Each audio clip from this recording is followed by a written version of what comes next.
La Fédération de la franchise regroupe les réseaux de franchise, c'est-à-dire les franchiseurs et les franchisés, avec comme but de promouvoir la franchise, la défendre, la faire évoluer et la professionnaliser. Eh bien, nos objectifs sur le salon de la micro-entreprise, c'est de donner envie à tous les visiteurs de créer leur entreprise et de leur dire qu'il y a des solutions pour créer son entreprise sans être seul, à savoir la franchise, où ils seront accompagnés par le franchiseur, ils seront dans le cadre d'un réseau avec d'autres franchisés et où l'exercice va consister en créant son entreprise, donc en étant chef d'entreprise, mais en s'appuyant sur l'expérience du franchiseur et en réitérant son expérience. Je vais donner comme conseil à un futur créateur d'entreprise qui souhaite choisir la franchise pour développer son entreprise, d'abord bien comprendre ce qu'est la franchise, ce que la franchise va lui apporter comme avantage, mais aussi comme exigence.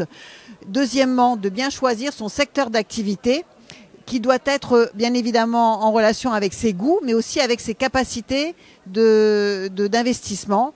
Et ensuite, de bien préparer son installation. Le franchisé va avoir comme avantage, en choisissant la franchise pour développer son entreprise, d'abord de bénéficier d'outils et de méthodes qui sont réservés plutôt à des grands groupes, alors que lui va être une petite entreprise.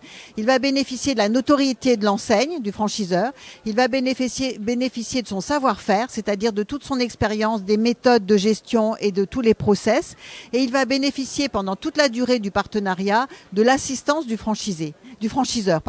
Ce qui veut dire qu'il va être un chef d'entreprise sans être seul, en minimisant ses risques de création d'entreprise. Les chances de succès et le taux de succès des franchisés, ça n'est pas un mystère. D'abord, les banquiers financent beaucoup plus facilement une création d'entreprise en franchise qu'une création d'entreprise isolée. Tout simplement parce qu'il y a moins d'échecs dans la création d'entreprises franchisées que dans la création d'entreprises isolées. Et c'est tout à fait normal, ça s'explique tout à fait facilement, puisque le franchisé bénéficie de toute cette expérience et est un vrai professionnel dès lors qu'il ouvre son magasin. Autrement dit, il ne va pas tâtonner, il ne va pas perdre du temps ni dépenser de l'argent à trouver son modèle. Il va directement exploiter un modèle et avoir les règles d'exploitation de ce modèle.